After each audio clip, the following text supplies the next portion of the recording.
పరిశుద్ధాత్మ స్వరాన్ని ఆ విధంగా మనము వింటా ఉండాలి. అప్పుడు అనేకమైన విషయాలు చెప్తారు. మనకు సాధ్యం కాని విషయాలు దేవుని ప్రణాళికలో ఉన్నవన్నీ కూడా మనం నెరవేర్చినప్పుడే దేవుని రాజ్యాన్ని వెళ్ళగలం. తండ్రి చిత్తాన్ని ఎవరైతే నెరవేరుస్తారో వాళ్ళే దేవుని రాజ్యానికి వెళ్తారని మత్తయి 7:21 ఉంది కదా. ఆ విధంగా మనం చేయగలం. స్వస్థతలు మరి అనేకమైనవి దేవుడికి ఇచ్చారు, కానీ ఆ పరిచర్య కూడా ముఖ్యమే. కానీ దేవునికి ఇష్టమైన పరిచర్య ఏంటంటే దేవునితో గడిపి మరి క్రియల రూపంలో మనం దేవుని వాక్యానుసారంగా నడిచి దేవునితో నడిచినప్పుడు ఏలియా గారికి అటువంటి శక్తిని ఇచ్చారు. 1 రాజులు 19:7 ఉంది ఆ మాట. శక్తిగా మించిన ప్రయాణం మనకు ఉంది. అందుకే దేవుడు బ్రతికిస్తున్నాడు. ఆయన కృప చొప్పున మనం బ్రతుకుతున్నాం. ఆయన పని కోసం ఆయన చేతిలో, మన కుమ్మరి చేతిలో పాత్రగా మనం ఉండే అనుక్షణము చెక్కబడి మన ఆ విధంగా నడవాలని దేవుడు ఆశపడి ఈ మాటలు చెప్తున్నారు. దాని విషయంలోనే దేవుడు మాటలు అగ్ని ఉన్నాయి అన్నది వాక్యం. దేవుడి మాటలు అగ్ని వంటివి కాదా, బండను బద్దలు కొట్టి సుత్తి వంటిది కాదా అన్నది వాక్యం. అటువంటి వాక్యము చాలా మందికి నచ్చదు. నచ్చినా నచ్చకపోయినా మనం తండ్రి చిత్తాన్ని నెరవేర్చడానికి ఇష్టపడుతున్నాం కాబట్టి దేవుడి మాటలు మాట్లాడుతున్నారు మనతో.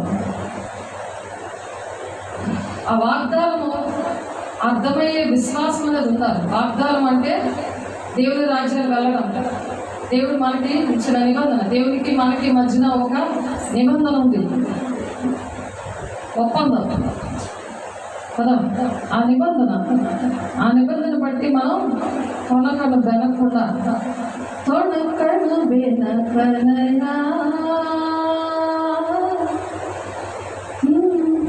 దేవుని మార్గంలో నడవడానికి, దేవుని ప్రేమించడానికి అనే మనం పాడుకున్నాం ఒకసారి. ఎందుకంటే వాగ్దానం అర్థమవుతే ఒక విశ్వాసం మీద దేవుని మాట వింటే దేవుని సన్నిధిలో దేవుడు ఎన్నో మాటలు మనతో మాట్లాడాలని ఆయన ఆశపడుతున్నప్పుడు ఆయన దగ్గర కూర్చోడానికి మనం సమయం ఇస్తాం. కాబట్టి యేసుక్రీస్తు వచ్చినప్పుడు అనేకమైన తెగల వాళ్ళు దేవుణ్ణి గురించి బోధించారు. అనేకమైన తెగల వాళ్ళు దేవుని గురించి బోధించారు. యేసు పరలోక రాజ్యం సమీపించింది కనుక మీరు మారు మనసు పొందండి అని చెప్పి యేసు మరి సువార్త చేశారు.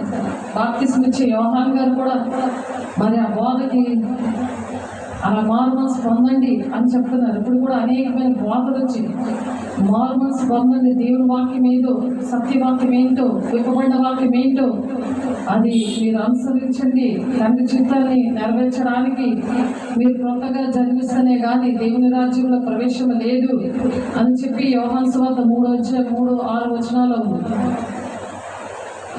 మరి ఇర్మియా గారు కూడా ఇర్మియా 1:9 చూసే సాక్షి మీకోసం చదువుతున్నాను, వినండి. ఇర్మియా గ్రంథం 1:9. అప్పుడు యెహోవా చేయి చాపి నా నోరు ముట్టి ఇలాగ సెలవిచ్చాను, ఇదిగో నేను నీ నోట నా మాటలు ఉంచి ఉన్నాను. నాకేది రాదు అని అనుకోకూడదు. దేవుడు ఆ సన్నిధిలో, దేవుని సన్నిధి మనం అనుభవించినప్పుడు ఆ నోటిని ముట్టాడంట ఇర్మియా గారు. నీ నోట నా మాటలు ఉంచి ఉన్నాను, పెళ్ళగించుటకును, విరగొట్టుటకును, నశింపచేయుటకును, పడద్రోయుటకును, కట్టుటకును, నాటుటకును నేను ఈ దినమున జనముల మీదను రాజ్యముల మీదను నేను నియమించి ఉన్నాను. ఇందాక అది చూసి అలా బయలుపడతానన్నావు కదా, నీకోసం మాట్లాడుతున్నాడు. దేవుడు నీ నోటిని ముట్టి అటువంటి మాటలతో నింపుతాడంట, అలా హృదయాలను బాగు చేయడం. ఇరిమియా చాలా కన్నీరు కారుస్తాడు, కన్నీరుతో ప్రార్థన చేస్తాడు. మరియు యెహోవా వాక్కు నాకు ప్రత్యక్షమై, ఇరిమియా నీకేమి కనబడుచున్నదని సెలవిచ్చాను. అందుకు బాదాము చెట్టు చువ్వ కనబడుచున్నదని నేననగా యెహోవా నీవు బాగుగా కలిపితివి, నేను చెప్పిన వాక్యమును నెరవేర్చుటకు నేను ఆతురపడుచున్నానని దేవుడు ఒక దర్శనం చూపించి ఆ మాటల ద్వారా నేను మీకు చెయ్యాలని నేను ఆతురపడుతున్నాను అని దేవుడు ఎంతో మాట్లాడాలని మనతో ఇష్టపడుతున్న దేవుడు ఆనాడు ఇర్మియా గారితో ఈ మాటలు చెప్తున్నారు. రెండవ మారు యెహోవా వాక్కు నాకు ప్రత్యక్షమే నీకేమి కనబడుచున్నదని సర్వయోగవాగా నేను మసలుచున్న బాణ నాకు కనబడుచున్నది, దాని ముఖము ఉత్తర దిక్కునకు తిరిగి ఉన్నదంటిని. అందుకు యెహోవా ఈలాగు సెలవిచ్చెను, ఉత్తర దిక్కు నుండి కీడు బయలుదేరి ఈ దేశ నివాసులందరి మీదకి వచ్చును. దాని అర్థం అది ఆ దర్శనానికి ఉత్తర దిక్కుకి ఒక బాణ అలా బాణ నాకు కనబడుతుంది అని చెప్తున్నాడు కదా. అది ఒక ఉపమానంలో ఒక దర్శనంలో చూపిస్తున్నారు కాబట్టి ఉత్తర దిక్కు నుండి ఒక కీడు బయలుదేరుతుందని ఆ దేశ నివాసుల మీద వస్తుంది అని ఇర్మియా గారితో మాట్లాడుతున్నారు. దేశంలో ఎక్కడ ఏం జరిగినా అవి ఎన్నో ఫేక్ న్యూస్లుగా వస్తున్నాయి. నిజమైన న్యూస్ ఏంటంటే దేవుని దగ్గర అవి చూసినప్పుడు బాధతో దేవుని దగ్గర కూర్చుంటే నిజమైన న్యూస్ అనేది వార్త అనేది దేవుని దగ్గర నుండి వస్తుంది. ఇలాగా ఇర్మియా గారు కన్నీటితో ప్రార్థన చేసినప్పుడు ఆయనతో నిజంగా ఇలాగా ఉత్తర దిక్కు నుండి ఒక కీడు బయలుదేరుతుంది అని దేశ నివాసుల మీదకి ఒక కీడు బయలుదేరుతుందని మనం ప్రార్థన చేయడానికి దేవుడు మనల్ని ఎంచుకున్నారు. కాబట్టి ఎప్పుడు ఆ దీపం అనేది ఆరకుండా, యెహోవా పెట్టిన దీపం ఆరకుండా మనము ఆ ప్రార్థన చేయాలి, దేవుని సన్నిధిలో గడపాలి. ఇదిగో నేను ఉత్తర దిక్కున ఉన్న రాజ్యముల సర్వ వంశస్థులను పిలిచెదను, వారు వచ్చి ప్రతి వాడును యెరూషలేము గుమ్మములలోను యెరూషలేము చుట్టూనున్న ప్రాకారములన్నింటికి ఎదురుగాను యూదా పట్టణములన్నింటికి ఎదురుగాను తమ సింహాసనం స్థాపించురు. ఆ యూదా పట్టణంలో ఈ సింహాసనం వారి సింహాసనం స్థాపించడానికి వస్తున్నారు ఇలాగా అని చెప్పి ఆ ఉత్తర దిక్కునున్న రాజ్యముల సర్వ వంశస్థులు కూడా పిలుస్తూ ఉన్నారన్నమాట. ఇలాగైతే అన్య దేవతల ధూపం వేసి తమ చేతులు రూపించిన వాటిని ఆ చేతులతో రూపించిన వాటికి నమస్కారం చేయడం వల్ల ఆ ఉగ్రత వస్తుంది అని కారణం కూడా ఇర్మియా గారితో మాట్లాడుతున్నారు.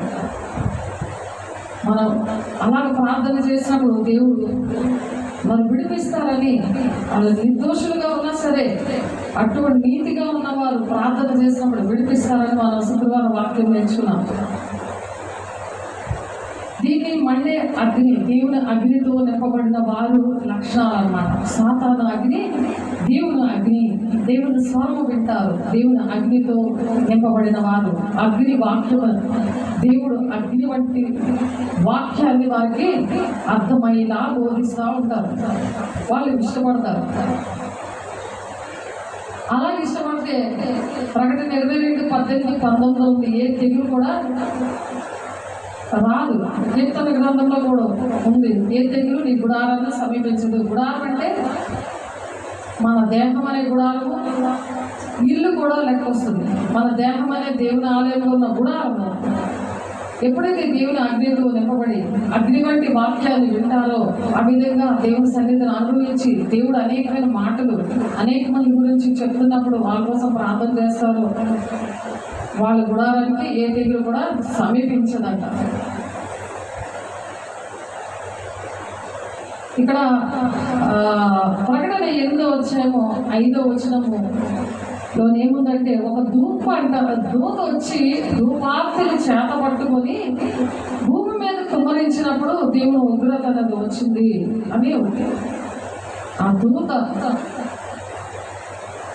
ఆ విషయంలో దేవుడు చెప్తున్నాడు. ఆ మెరుపులు, భూకంపాలు, ఉరుములు అంటే నాశనం దేవుని మాట వినలేనందుకు జరిగిందనమాట. 8వ అధ్యాయం, ప్రకటన 8వ అధ్యాయము 5వ వచనం. ఆ దూత ధూపార్తిని తీసుకొని బలిపీఠం పైన నిప్పులతో దాన్ని నింపి భూమి మీద పడవేయగా ఉరుములు, ధ్వనులు, మెరుపులు, భూకంపములు కలిగేది. ఆ దూత ఏం చేసిందంటే ఆ ధూపార్తిని అంటే మోషే గారు టెబర్నికల్ మన కోసం నేర్చుకున్నాం కదా. యేసు అంటే ప్రత్యక్ష గుడారం అంటే పరిశుద్ధ స్థలం. మోషే గారు ఆ ప్రత్యక్ష స్థలంలో వెళ్ళడానికి ఆ ధూపార్తిని చేత పట్టుకొని వెళ్తున్నారు అని మనం నేర్చుకున్నాం కదా. ఇది ఒక ఉపమానంలో ఉందన్నమాట. ఈ విషయం అంతా ఒక ఉపమానంలో ఉంది.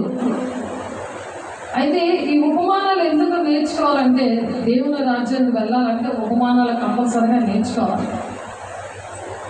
ఆ ఉపమానాలు అర్థం అవ్వాలంటే దేవుని స్వరం వినగలిగే అర్హత ఉండాలి.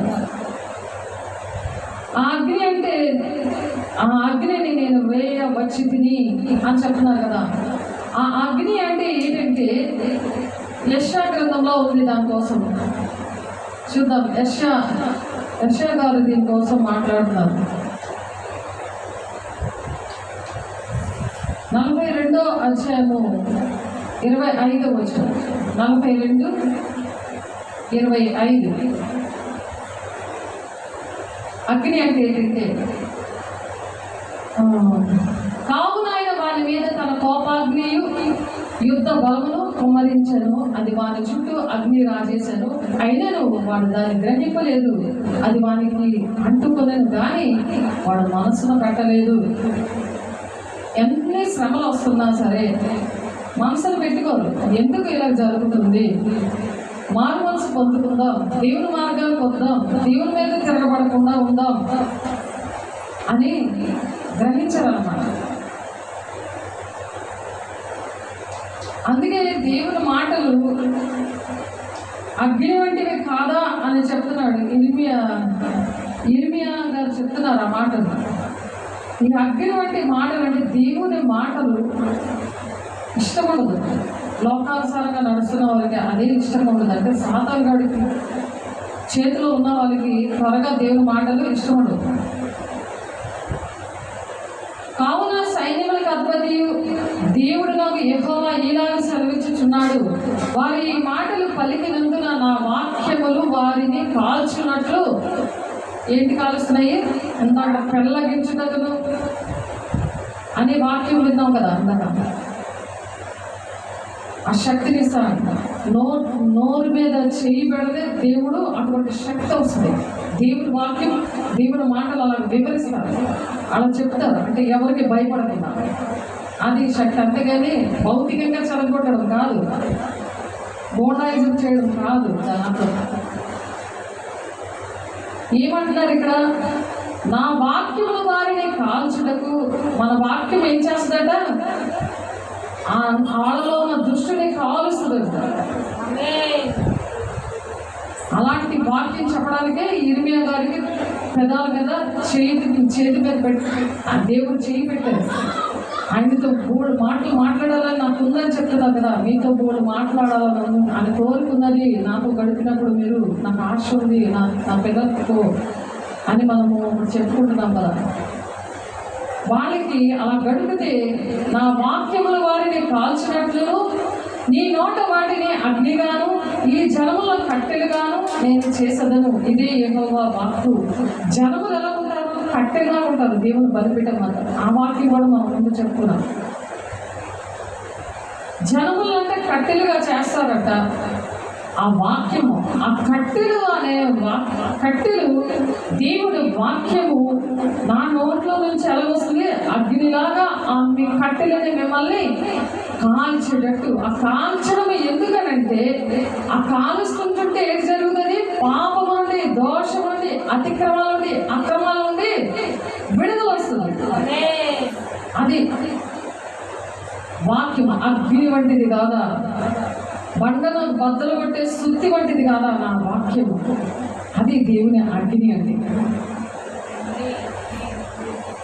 ఇశ్రాయేలు కుటుంబము వారులారా ఆలకించండి, దూరమున నుండి మీ మీదికి ఒక జనమును రప్పించదును. అది బలమైన జనము, పురాతనమైన జనము, దాని భాష నీకు రానిది, ఆ జనులు పలుకు మాటలు నీకు బోధపడవు. చూసింది బోధపడిందా?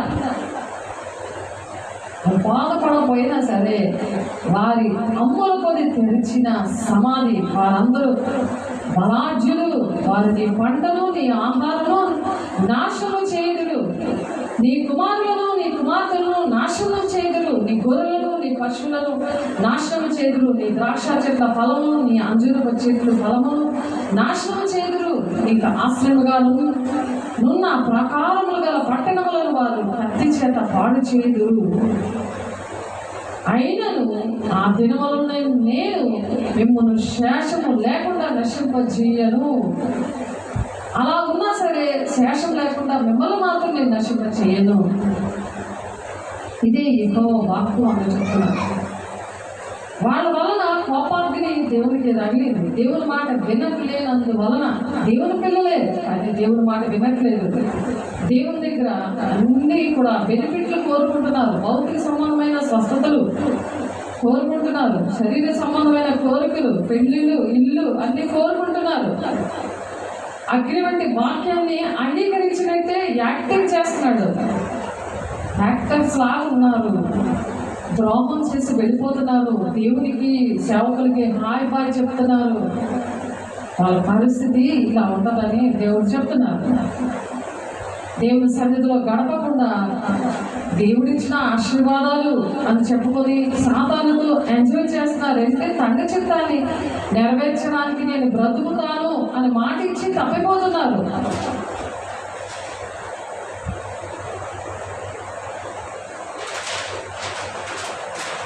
కాబట్టి ఎందుకు దేవుడు ఇలా కాల్చడానికి వస్తున్నారు?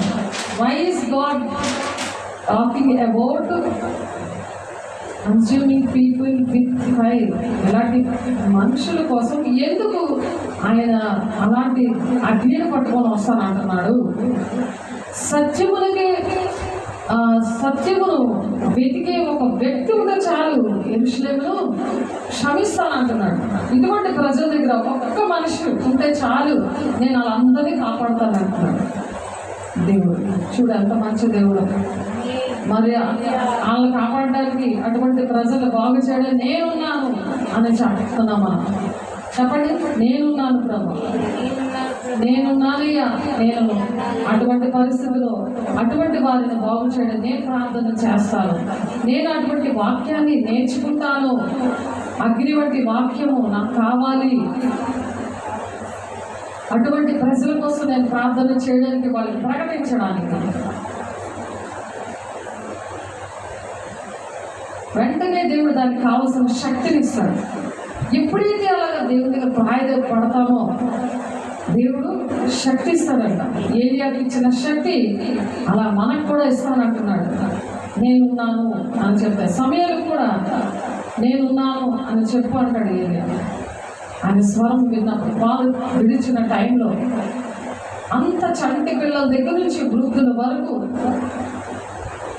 దేవుడు ఎత్తుకునే దేవుడు, మాట్లాడే దేవుడు. తెలుసుదా? అటువంటి దేవుని మనం కలిగి ఉన్నాం. ఆయన ప్రణాళికని మనం నెరవేర్చాలి. లేకపోతే బాహాటంగా సిరివేస్తున్నారు నన్ను అంటున్నారు. ఒకసారి వెలిగించబడి తప్పిపోతే వాళ్ళు దేవుడిని బాహాటం సిరివేస్తున్నారంట. దేవుడు దుఃఖపరుస్తున్నారు. దేవుడు దుఃఖపరిస్తే మంచిది కాదు. యెరూషలేము వీధులలో అటు ఇటు పరిగెత్తచ్చు చూచి తెలుసుకొనిడి, దాని రాజవీధిలో విచారణ చేయండి, న్యాయము జరిగించుచు నమ్మకముగా యత్నించుచున్నాము కూడా మీకు కనబడిన ఎడల దాన్ని ఈ విషయాలన్నీ కూడా క్షమిస్తానంటాడు. ఒక్కడ కనబడితే ఇటువంటి వారు నేను క్షమిస్తాను అని చెప్తున్నారు. ఇర్మియా గ్రంథం 5:1-8 మాటలు చెప్తారు. సత్యమును వెతికే ఒక్క వ్యక్తి, ఒక్క మనిషిని 1000 మందిగా చేసే దేవుడు ఏం చెప్తున్నారు? ఒక్క మనిషినే 1000 మందిగా చేసే దేవుడు మనతో ఉన్నారు. ఒక్క మనిషి కనబడితే చాలా, అందరినీ నేను క్షమించేస్తాను అంటున్నాడు. మనం ఉండాలి కదా, మనకు దేవుడి పని నేర్పిస్తున్నప్పుడు నేనున్నాను ప్రభా, నేను చేస్తాను ప్రభా అని చెప్తున్నాం కదా. దేవా మేము చేస్తామయ్యా, మేమున్నామయ్యా మీకోసం. మేము అటువంటి ప్రజల కోసం మేము ప్రార్థన చేస్తాం, అటువంటి ప్రజలకు మేము బోధిస్తామయ్యా. ఈ అగ్ని వంటి వాక్యాన్ని ఇర్మియాకి వారి నోరు పెదవులు పట్టుకొని మీరు నా తండ్రి ఎలాగైతే దీవించారో అట్టి కృపను మాకు దయచేయండి ప్రభా. యెహోవా జీవం తోడు అది మాట పలికినను వారు మోసమునకై ప్రమాణము చేయుదురు. యెహోవా జీవం తోడు అని చెప్పి ఒట్లు పెట్టేసి మోసం చేస్తున్నారట అండి. దేవుడి మీద ఒట్టు పెడుతున్నారు. యెహోవా జీవం తోడు అన్న మాట పలికినను వారు మోసమునకై ప్రమాణము చేయుదురు. అంత మోసం చేస్తున్నారు. యెహోవా యథార్థం మీదనే కదా నీవు దృష్టి ఉంచుచున్నావు. నీవు వారిని కొట్టితివి కానీ వారికి దుఃఖము కలగలేదు. ఎంత పనిష్మెంట్ ఇచ్చినా దుఃఖం రావట్లేదంట. అంత బండవారిపోయారు అటువంటి ప్రజలు.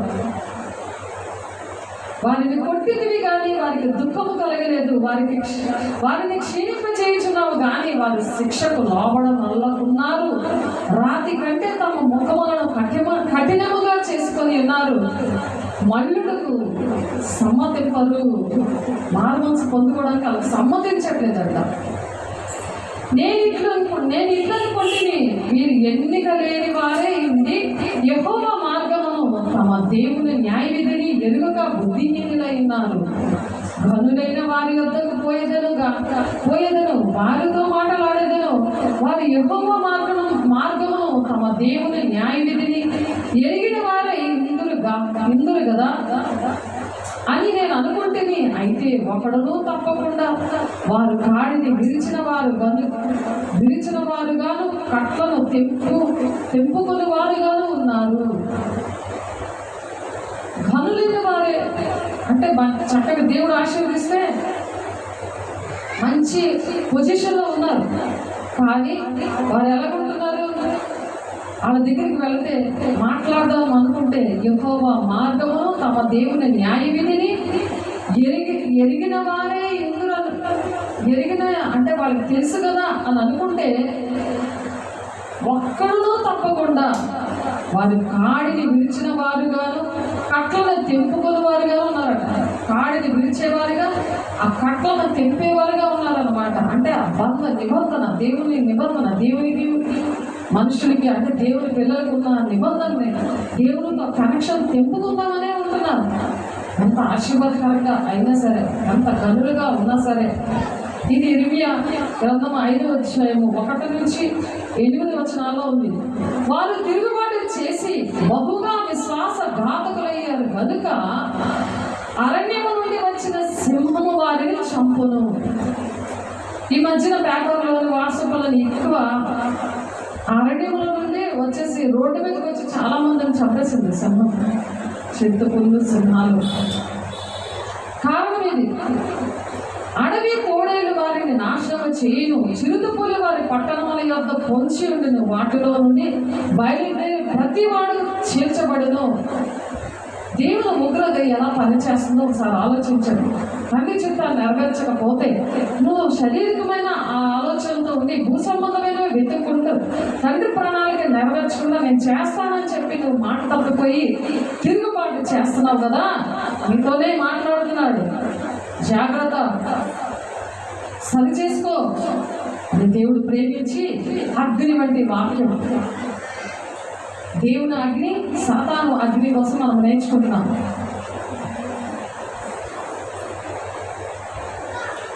వాటిలో నుండి బయలుదేరి ప్రతివాడు చీల్చబడును. నీ పిల్లలు నన్ను విడిచి దైవము కాని వాటి తోడని ప్రమాణము చేయుదురు. దైవము కాని వాటికి ప్రమాణాలు చేస్తున్నారట. నేను వారిని తృప్తిగా పోషించను. వారు వ్యభిచారము చేయించు వేషల ఎండలో గుంపులు కూడదురు. నేనెట్లు నిన్ను క్షమించదును అని అడుగుతున్నాడు దేవుడు. లోక స్నేహము, దేవునితో వైరమని ఎరుగరా వ్యభిచారులారా అని పిలుస్తున్నాడు. మీరు దేవునికి శత్రువులు అని పిలుస్తున్నాడు. యాకోబు 4:4. అవి చూస్తున్నారు, దుప్పట్లో పెట్టుకొని సెల్ ఫోన్లో చూస్తున్నారు, ఫేస్బుక్లు చూస్తున్నారు, చంటి పిల్లల దగ్గర నుండి వృద్ధుల వరకు కూడా. అందుకే వ్యభిచారులారా మీరు దేవునికి శత్రువులు అంటున్నారు. అదే నేర్పిస్తున్నారు పిల్లలకి. దేవుని సన్నిధి నేర్పించక దేవుని సన్నిధి, దేవుని యొక్క ప్రణాళిక ఏంటుంది అని తెలియట్లేదు. బాగుగా బలిసిన గుర్రము వలె ప్రతి వాడు ఇటు అటు తిరుగుచూ తన పొరుగు వాని భార్య వెంబడి సకిలిస్తున్నాడట. గుర్రంలో సకిలించుకొని నవ్వుతుంటారు తెలుసా? ఎందుకు భార్యను చూసి సకిలిస్తుంటారు, ఎక్కిలి నవ్వుతుంటారు చూసావా? అట్టి కార్యములు బట్టి నేను దండింపకుందునా, అట్టి జనం మీద నా కోపము తీర్చబడుతుందునా, ఇదే యెహోవా వాక్కు. ఇటువంటి ప్రజలు బాగు చేయడానికి దేవుడు ఎంచుకున్నాడు, అందుకు నేర్పిస్తున్నాడు ఈ వాక్యం.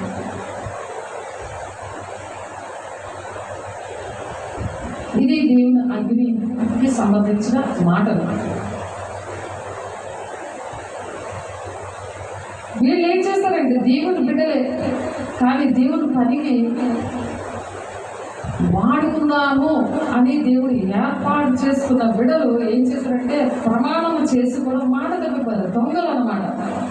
దొంగలు కదా, ప్రమాణం చేసి తప్పిపోతారు కదా, తిరుగుబాటు చేసి మాట ఇచ్చి మాట తప్పిపోతారు. వాళ్ళ పనులు అయిపోగానే వాళ్ళు ఏమంటారు? దొంగలు అంటారు. జకర్యా గ్రంథంలో ఉంది ఆ మాట. వాళ్ళ పరిస్థితులు ఎలా ఉంటాయో చూడండి. ఎందుకంటే ఆ మాటలు నోరు తెరిచి వారికి చెప్పాలి. అగ్ని వంటి మాటలు బండని బద్దలు కొట్టే బండ అంటే ఆ హృదయం బండ అయిపోయింది. కన్నీరు రావాలని ప్రార్థన, కన్నీరు ప్రార్థన రావాలి, పశ్చాత్తాపం రావాలి. ఆ మాటలు చెప్పాలి, వాళ్ళ కోసం ప్రార్థన చేయాలి. ఈ రెండు పనులు చేయాలి. జకర్యా 5వ అధ్యాయం. ఈ మాట కూడా ఒకసారి మనం చదువుకున్నాం, చాలాసార్లు చదివాం. నేను మరలా తేరి చూడగా ఎగిరిపో పుస్తకం ఒకటి నాకు కనబడను. ఈ పుస్తకం ఏంటంటే ఏం చేస్తున్నావో, నువ్వు కూర్చోవడం లేకడం, నువ్వే పని చేస్తున్నావో, ఏం దేవుడు మాటించావో, సేవకు ఏ మాటించావో, ఇవన్నీ కూడా ఆ పుస్తకంలో రాస్తున్నారు. నీకేమి కనబడుచున్నదని అతడు నన్ను అడుగగా నేను 20 మూరల విడివియు 10 మూరల వెడల్పు గల ఎగిరిపో పుస్తకం ఒకటి నాకు కనబడుచున్నది. అంత బలమైన పుస్తకము పైన ఎగురుతుందంటే ఎంత గాలి వస్తూ ఉంటుంది ఆలోచించండి. అందుకు అతడు నాతో ఇట్లా, నేను ఇది భూమి అంతరి మీదకి బయలువెళ్ళు శాపమే, దానికి ఒక ప్రక్కన వ్రాసి ఉన్న దానిని బట్టి దొంగలి వారందరూ, ఒక పక్కన ఇదే పుస్తకం ఉందనుకో, ఒక పక్కనేమో దొంగలిన వారు ఉన్నారంట, ఒక పక్కన దశభాగాలు దొంగిస్తే శాపగ్రస్తులు అని ఉంది కదా, ఉందా లేదా? అలాగే 3:9. ఈ పక్కనేమో అప్రమాణికులు, నేను చేస్తాను మీకు 4-10 ప్రకారం వచ్చి ప్రార్థన చేస్తాను అని కొన్ని లిస్టు పెట్టి ఇవి జరిగిపోతే నేను చేస్తాను. అప్రమాణికులు, మాటిచ్చి తప్పిపోయినవాడు. మీరు దేవుని దగ్గర దొంగలించారు ఏడమ్మా, ఆ పుస్తకంలో ఉందంటే ఎందుకంటే ఆ పుస్తకంలో ఏంటంటే ఒక పక్కన ఇది, ఒక పక్కన అవి ఉన్నాయి. అప్రమాణికులు, ఒకరు దొంగలు. చూడండి, ఇది నా మాటలు కాదు, మీరు చూడండి, చక్కగా చదవండి, చూడండి, మీ మనసులో ముద్రించుకొని. ఇరిమియా గారు వచ్చి ఇలా నోటి మీద చేసి ప్రార్థన చేశారు కదా. ఇరిమియా గారి మీద వేసిన చెయ్యే మీ పెదాల మీద, నా పెదాల మీద కూడా చేసి ప్రార్థన చేశారు. యేసయ్య వచ్చి, యెహోవా తండ్రి వచ్చి ఆ దీపాన్ని వెలిగించారు. దేనికి? ఈ మాటలు చెప్పడానికి. ఇటువంటి ప్రజలు ఉన్నారు కదా, అందుకే దేవుడి మాటలు చెప్పి బలపరుస్తున్నారు అన్నమాట. నీకేమి కనబడుచున్నది అతడు నన్ను అడుగుగా నేను 20 మూరల నిడివియు 10 మూరల వెడల్పు గల ఎగిరిపో పుస్తకం ఒకటి నాకు కనబడుచున్నదంటే, అందుకు అతడు నాతో ఇట్లా, ఇది భూమి అంతటి మీదికి బయలువెళ్ళు శాపమే. ఇది భూమి ఎక్కడ ఉందో అంతటి మీదికి ఎగురుకుంటే వెళుతుందట. దానికి మతము కులం భేదం లేదు. అందరి కోసం దేవుడు ప్రాణం పెట్టాడు, అందరినీ నిస్వార్థంగా ప్రేమించాడు. దానికి ఒక ప్రక్కన వ్రాసిన దానిని బట్టి దొంగలి వారందరూ కొట్టివేయబడుదురు. రెండవ ప్రక్కన వ్రాసిన దానిని బట్టి అప్రమాణికులందరూ కొట్టివేయబడుదురు. వాళ్ళు ఇలా కొట్టేస్తున్నాడు. అది జీవగ్రంథంలో నుంచి దేవుని రాజ్యాన్ని వెళ్ళరు వీళ్ళని చెప్పి అలా కొట్టేయడం ఇష్టమా? అందరి పేర్లు ఉన్నాయి. నువ్వు దేవుని డబ్బులు ఇచ్చినవి, దేవుని దగ్గర పనిచేసినవి, దేవుని పిల్లలకు సత్క్రియలు చేసినవి, బంధకాల్లో ఉన్న వాళ్ళు విడిపించినవి, శ్రమల్లో ఉన్న వాళ్ళ కోసము, దీవెనాత్మ లేకుండా దెయ్యం అగ్నితోటి బలపడుతూ దొంగ బోధలు వింటున్న వాళ్ళ కోసం కన్నీరు కాల్చినవి అన్ని కూడా దేవుడు రాస్తున్నాడు. ఏ ఆత్మలు బయలుదేరున్నాయో, అంచె దినాల్లో అనేకమైన ఆత్మలు బయలుదేరున్నాయి. అవి ఏ ఆత్మలో పరీక్షించుకొని ప్రార్థన చేసుకోవాలి. ఏ ఆత్మ మనిషిలో ఉందో చెక్ చేసుకోవాలి. ప్రతి ఒక్క మనిషిని చెక్ చేసుకొని ప్రార్థన చేయాలి. లేకపోతే ఆ పేర్లు దేవుడు కొట్టేస్తాడట. ఇదే సైన్యములకు అధిపతి యెహోవా వాక్కు, నేనే దాన్ని బయలుదేర చేయించున్నాను. అది దొంగల ఇండ్లలోనూ ఎక్కడికి వెళ్తుందంటే అది ఆ పుస్తకం ఎక్కడికి వెళ్తుంది? దొంగల ఇండ్లలోకి వెళ్తుందంట. అది దొంగల ఇండ్లలోనూ నా నామమును బట్టి అబద్ధ ప్రమాణం చేయి వారి ఇండ్లలోనూ ప్రవేశించి వారి ఇండ్లలో ఉండి వాటిని వాటి దూలములను రాళ్లను నాశనం చేయను. రాళ్ళు ఆ దూలము నాశనం చేస్తే అది ఎలా ఉంటుంది? ఆ దూలం ఉంటుందా? నీ గుడారాలకు ఏ తెగులు రాదని పాడుకున్నాం కదా. దేవుని కృతాస్తుతులు ఆయన చేసినవన్నింటిలో కూడా మనం చెప్తూ దేవుని సంధిచితం నెరవేర్చడానికి మనం బ్రతుకుతున్నాము అని ఎప్పుడు కూడా అనుక్షణము కూడా దేవునికి కృతజ్ఞతగా ఉండాలి. ఆయన ప్రణాళిక నెరవేరుస్తానని. అంతేగాని నాకేం లేదు, ఇది లేదు, అది లేదు నువ్వు వేడకూడదు. అది ఆటోమేటిక్ పరిగెత్తుకొని వస్తుంది నీ దగ్గరికి వస్తుంది.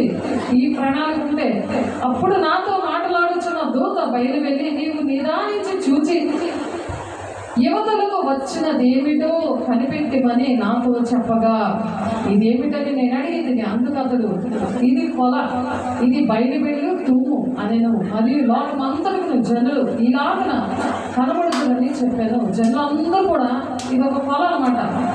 పొల వద్ద కొలుస్తుంది అది నువ్వు ఏ పనులు చేసావు అని. ప్రతిదానికి కొలత ఉంటేనే కదా మనం తీసుకుంటాము. మనం చేసిన పనులు కూడా కొలత ఉంది. దేవుని యొక్క లెక్క అనేది ఒకటి ఉంది. అది జ్ఞాపకం చేసుకొని దేవుని మాటలు చక్కగా విని దేవుని అగ్ని వాక్యాన్ని అంగీకరించాలి.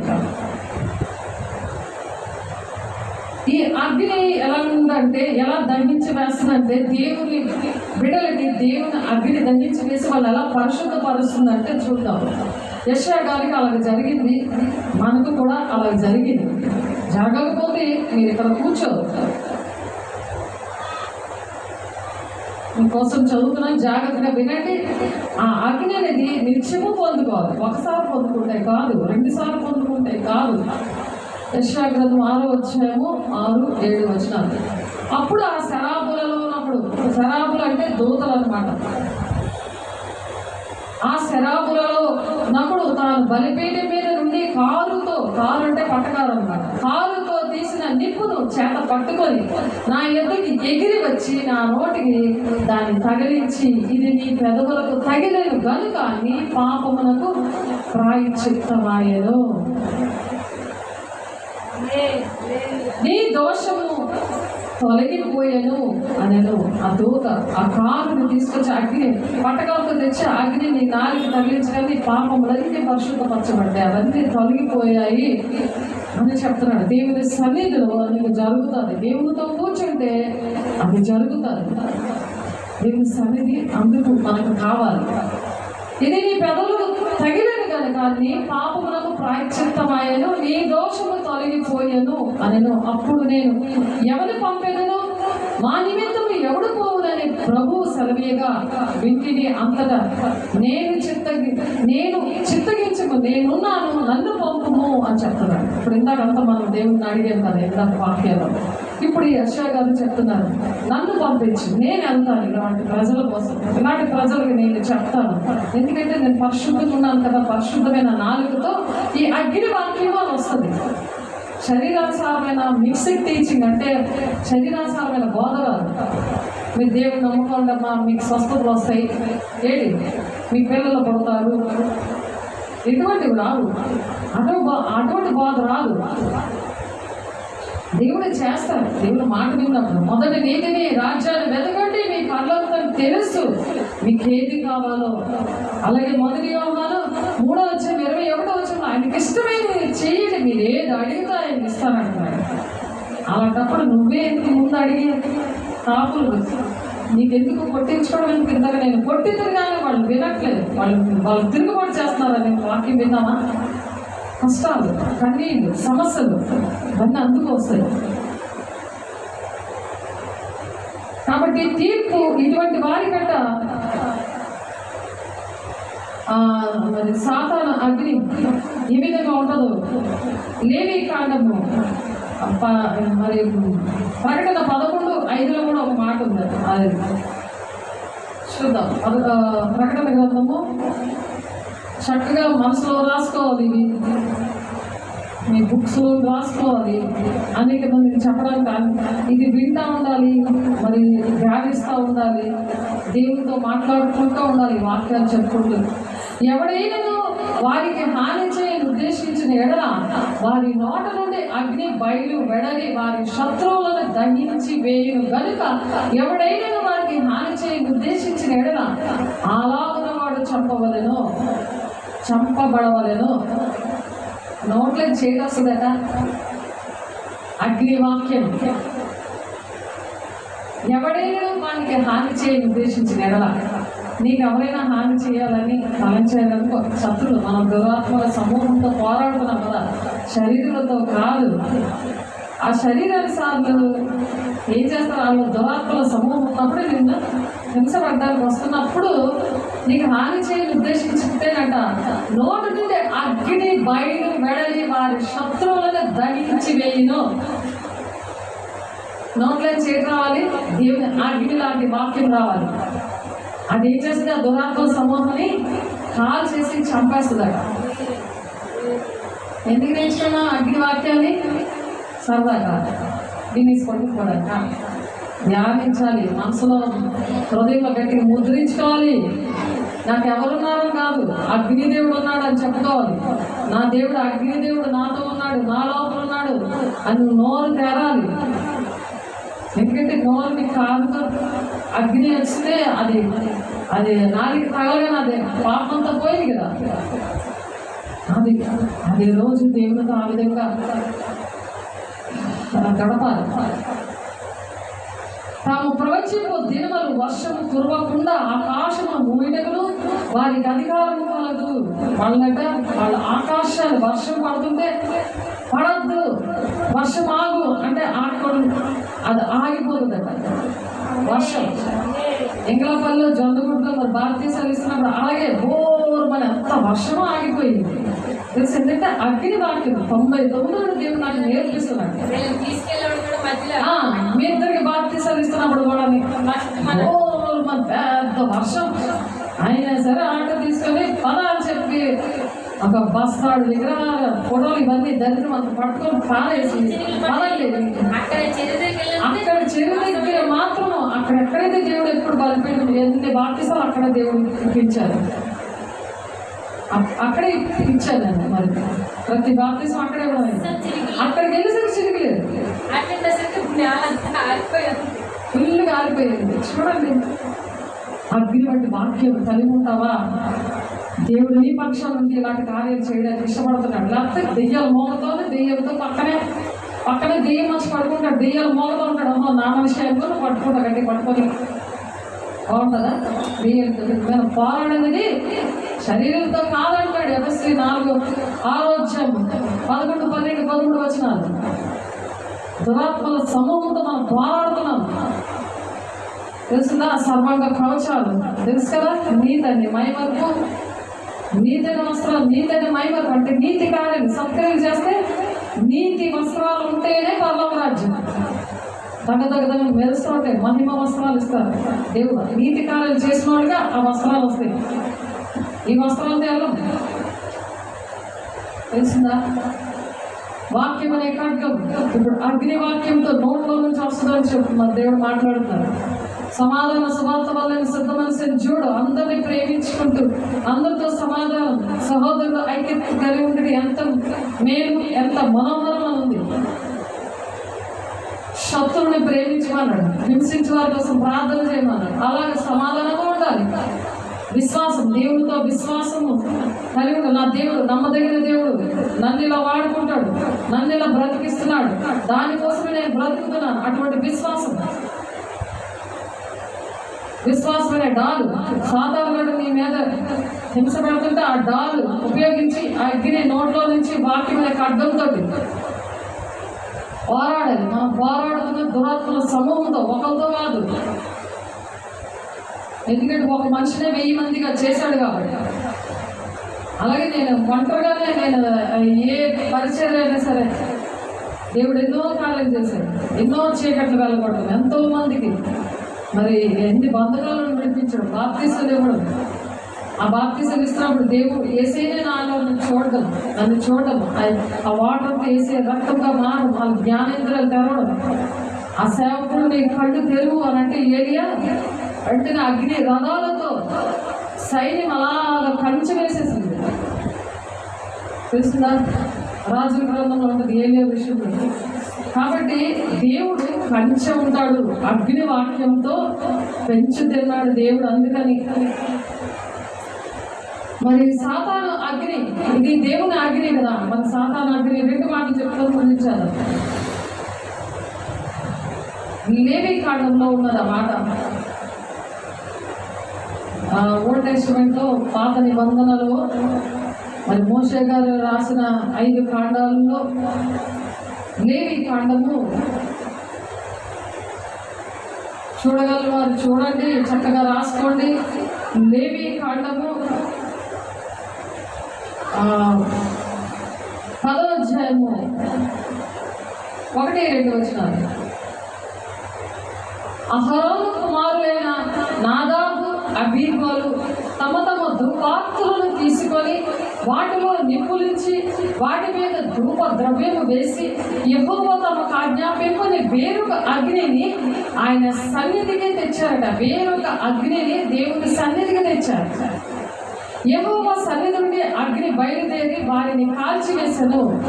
ఆ అగ్ని తెచ్చినందుకు అసలైన అగ్ని దిగింది. యెహోవా అగ్ని సాతాను అగ్నిని కాల్చిందంటే ఇక్కడ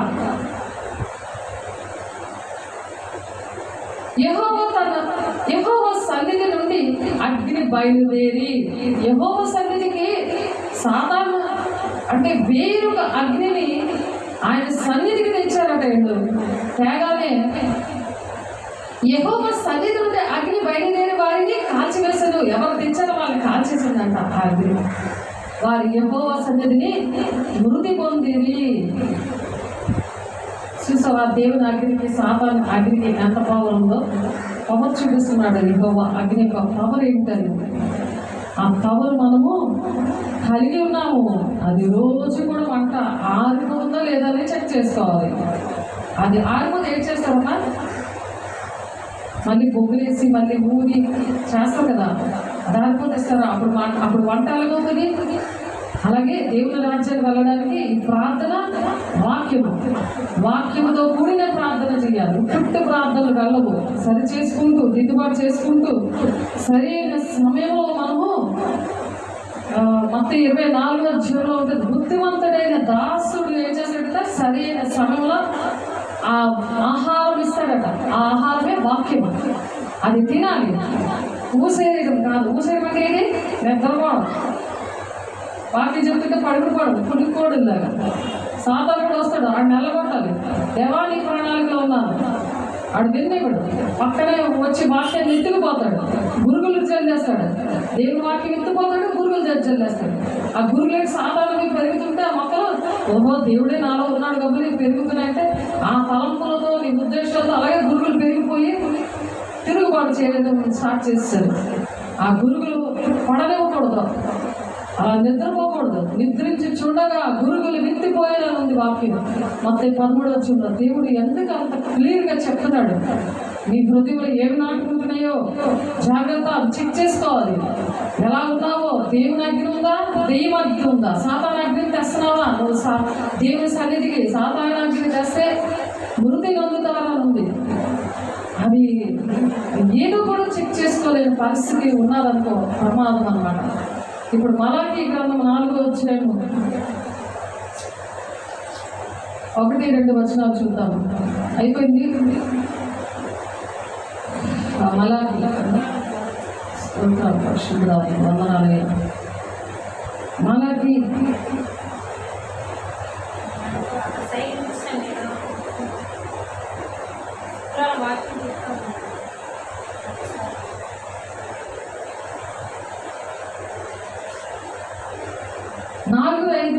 ఏముందంటే ఏలియాను దేవుడు పంపించారు. గర్విష్ఠులు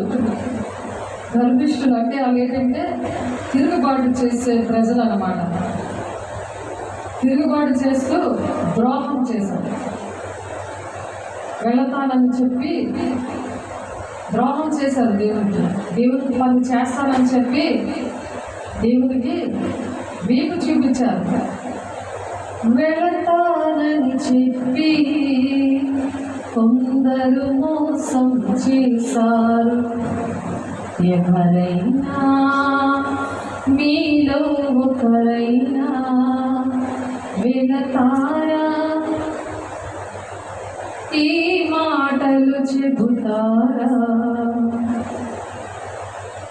కాబట్టి దేవుడు అలా మోసం చేసిన వారి విషయంలో దేవుడు మాట్లాడుతున్నారు. 1-2-5 వచనం చూద్దాం.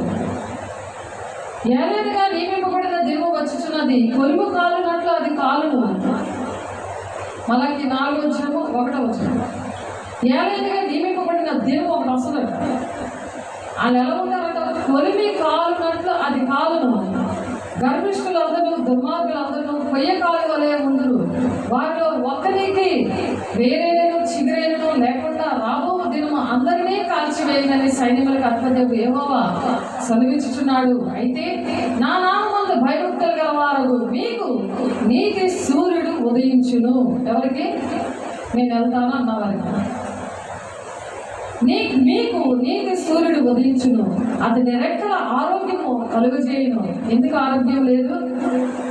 దేవునికి మాటలకి విధేయత చూపించలేదు, తిరుగుబాటు చేసి ద్రోహం చేశారు. అందుకు అతని రెక్కల ఆరోగ్యము కలుగజేయను కనుక మీరు బయలుదేరి కొవ్విన దూడలు గంతులు వేయినట్లు గంతులు వేయుదురు. ఆమె ఎందుకు నడవలేకపోతున్నారు? కొవ్విన లేడి దూడ వల్ల గంతులు వేస్తూ నడుస్తారట. ఎప్పుడైతే నేను అంటానని చెప్పి వాళ్ళ గురించి నువ్వు ప్రార్థన చేస్తావో, పరిశుద్ధతను కాపాడుకుంటూ ఆ పని చేయి అని చెప్తాను. నేను నియమింపబో దినమున దుర్మార్గులు మీ పాదముల కింద ధూళి వలె ఉంటారట. ఎవరు? దుర్మార్గులు మీ పాదముల కింద ధూళి వలె ఉంటారట. మీరు వారిని అణగదొరుకుతురని సైన్యములకు అప్పగించి యెహోవా సెలవిచ్చుచున్నాడు. నువ్వు భయపడక్కర్లేదు అలాంటి వాళ్ళ కోసం. అలాంటి వాళ్ళు నీ పాదాల కింద ఆ పని చెప్తున్నాను కదండి, ధూళిలాగా అయిపోతారట. పాదాల కింద ధూళిలా ఉంటారట. హెరోబు కొండ మీద ఇశ్రాయేలు అందరి కొరకై నేను నా సేవకుడైన మోషేకు ఆజ్ఞాపించిన ధర్మశాస్త్రము దాని కట్టడలను విధులను జ్ఞాపకం చేసుకొనుడి. యెహోవా నియమించిన భయంకరమైన ఆ మహాదినము రాక మునుపే నేను ప్రవక్తయగు ఏలియాను మీ యొద్దకు పంపిస్తున్నాను. అంటే ఏలియా ఒక ఉపమానంగా ఉన్నాడు. ఒక్కొక్క సేవకుని అగ్నివాక్యం చెప్తున్న వాళ్ళని ఒక ఏలియాను పంపించినట్టు ఇవన్నీ జరగక ముందే ఒక ఏలియాగా వాడుకుంటాడట. నువ్వు వాడబడ్డానికి ఏలియాలాగా ఇష్టపడుతున్నావా? అది దేవునితో మాట్లాడుకోవాలి. నేను ఇష్టపడుతున్నాను, దేవుడికి అడుగుతున్నాను, ఇష్టపడ్డాను. కాబట్టి నా వెనుక వచ్చేవాడు అగ్నితోనూ పరిశుద్ధాత్మతోనూ బాప్తిస్మిస్తాడన్నమాట. ఆ కృపించారు ప్రభు నాకు. వాళ్ళ అగ్నిలాగా వాళ్ళకి పరిశుద్ధాత్మ దేవుడు ఉన్నాడు అన్న సంగతి తెలీదు, వాక్యము తెలీదు. బాప్తిసాలు ఇచ్చిన వెంటనే అగ్నితో నింపబడి అగ్ని బాప్తిసం ఇచ్చినట్టు ఆ పరిశుద్ధాత్మ పొందుకొని అటువంటి కార్యాలు మేడగది అనుభవంలో అపోస్తల బోధలో పెంచబడ్డారు. దేవుడు ఆ కృపను అందరికీ ఇస్తాడు. ఎందుకంటే సర్వలోకం వెళ్ళి సువార్త ప్రకటించమన్నాడు, బాప్తిసాలు ఇవ్వమన్నాడు దేవుడు, శిష్యులుగా చేయమన్నాడు. అందరికీ చెప్పారు, నాకు ఒక్కదానికే కాదు. నేను ఏ సంగతులు చెప్తాను అన్ని మీరు బోధించండి, అప్పుడే మీతో నేను సదాకాలం ఉంటానంట. సదాకాలం నాతోనే ఉండాలని చెప్తానా? నేను ఒకటే ఉంది. 2 పేతురు 3:16 వాళ్ళకి ఏంటంటే అస్థిరులు విద్యావిహీనులకి ఎలా ఉంటుందంటే వాళ్ళ నాశనం వాళ్ళే తెచ్చుంటారంటే అర్థం చేసుకోరు వాక్యాన్ని, దేవుడిని అర్థం చేసుకోరు. వాక్యం అర్థం అవ్వలేదంటే నీకు ఎవరు అర్థం అవ్వలేదంట, నీకు దేవుడు ప్రణాళికే అర్థం అవ్వలేదంట. అది 2 పేతురు 3:16 ఉంది.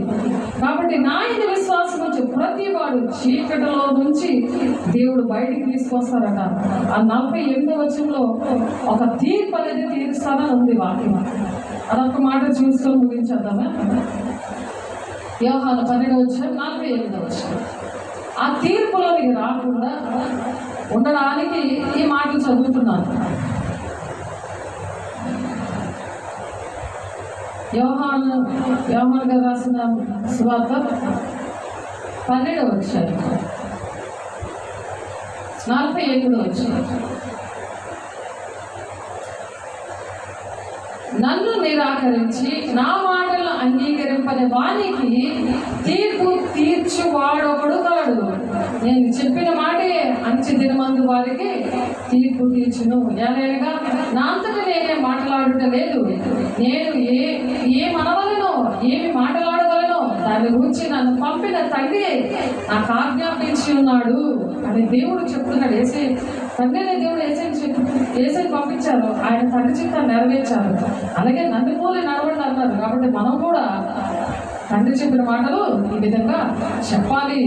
లేకపోతే తీర్పు, కఠినమైన తీర్పు ఉంటుంది మనకి. యాకోబు 3:1 ఉంటుంది కఠినమైన తీర్పు. ఎక్స్ట్రా చెప్తే తెగులు వస్తే జీవ గ్రంథంలో పేరు ఉంటుందని ప్రకటన 22:18-19 వచనంలో ఉంది. ఇప్పుడు తెగుళ్ళు ఎందుకు ఇంట్లోకి తెగుళ్ళు వస్తున్నాయి, బాడీలోకి ఎందుకు తెగుళ్ళు వస్తున్నాయి? గుడారం అంటే దేవుని ఆలయం, మన దేహము, నెక్స్ట్ ఇల్లు కూడా. కాబట్టి దేవుడు ఏం చెప్పారు ఆ మాటలు మాత్రమే చెప్పాలి. మరియు ఆయన ఆజ్ఞ నిత్య జీవం అని నేను ఎరుగును కనుక నేను చెప్పు సంగతుల తండ్రి నాతో చెప్పిన ప్రకారము చెప్పుచున్నాను. ఇవి ఎవరి మాటలు? తండ్రి మాటలు. ఏసీ చెప్పారు, మనల్ని చెప్పమని చెప్పారు. అందుకని ఇవి చెప్పడానికి దేవుడు మనల్ని దీవిస్తున్నారు. అందుకని ప్రార్థన చేస్తున్నాం. పరిశుద్ధుడా, ప్రేమ గల దేవ, అభిషక్తుడా, నీ కృపగల నామములో, శక్తి గల నామములో ప్రభు తండ్రి నువ్వు మాతో మాట్లాడి ప్రభు బలపరచావు, స్థిరపరచావు, నడిపిస్తున్నావు. ఆయన కొంత అనుక్షణము నీ సన్నిధి అనుభవించి అగ్ని వంటి నీ మాటలను ప్రభు ఆయన సాధారణ అగ్ని ఏంటో అయ్యా వారు ఎలా మృతి పొందారో అటువంటి పరిస్థితుల నుండి విడిపించి బంధకాల నుండి మమ్మల్ని బాగు చేసి అయ్యా నీ అగ్ని ఏమిటో దహించి అగ్ని ఉన్నది నీ వాక్యం అని బండను బద్దలు కొట్టే శుద్ధి పట్టిదని చెప్తున్నా ప్రభు. అటువంటి వాక్యంతో నాయన నీ బిడ్డలు బాగు చేసే దానికి మీరు ఇచ్చిన కృపను బట్టి మీకే వందనాలు స్తోత్రాలు చెల్లిస్తూ ప్రతి ఆటంకాలను తొలగించి నీ జ్ఞానంతో నింపి ఆయన ఎగో పెట్టిన దీపాన్ని మేము అనుక్షణము చెక్ చేసుకుంటూ అయ్యా నీ ప్రణాళిక నెరవేర్చబిడ్డలుగా మమ్మల్ని దీవించి పంపిస్తున్నాను. వందనాలు స్తోత్రాలు చెల్లిస్తుంది. యేసయ్య పరిశుద్ధ నామంలో బ్రతుకులాడి వేడుకుంటున్నా తండ్రి, ఆమేన్. తండ్రి యొక్క దీవెన, కుమారుని యొక్క కృప, పరిశుద్ధాత్మిక నిత్య సహవాసం సకల పరిశుద్ధులకి వాక్యం విని దాని ప్రకారం నడుస్తున్న ప్రతి ఒక్క బిడ్డకి సదాకాలం తోడే నడిపించును గాక. ఆమేన్. దేవుని వందనాలు. మీకు నా దీవెనలు. God bless you.